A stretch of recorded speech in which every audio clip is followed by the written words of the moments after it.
بالهروات يحاول هؤلاء الجنود الإسبان دفع المهاجرين إلى العودة من حيث جاءوا.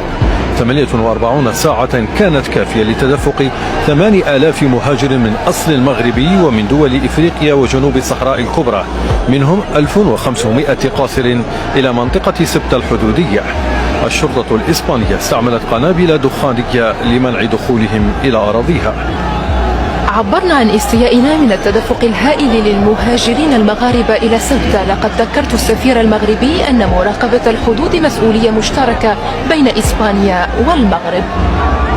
الحادثة التي تعد الأولى من نوعها تسببت في أزمة دبلوماسية بين مدريد والرباط، مما استدعى تنقل رئيس الوزراء الإسباني بيدرو سانشيز إلى سبتة للوقوف على ما أسماه بالأزمة الخطيرة التي تواجه أوروبا. فيما ذكرت إسبانيا أنها أعادت 4000 مهاجر جاءوا سباحة لحدودها. دخلنا بالعوم، لقينا تما الناس كيتهلاو فينا، المغرب كامل حاقد، ما كاين خدمه، ما كاين طبيب، ما كاين سبيطارات، ما كاين حتى شي حاجه، كلشي مخنوق. وما عمري شفت المراه داخله كتعوم، كتسمع في ولادها وداخله تعوم على بن على لقمه العيش. بروكسل هي الأخرى عبرت عن تضامنها مع إسبانيا ودعت المغرب عبر المفوضة الأوروبية للشؤون الداخلية إلفا جوهانسون إلى منع العبور غير القانوني للمهاجرين، مضيفة أن الحدود الإسبانية هي حدود أوروبا.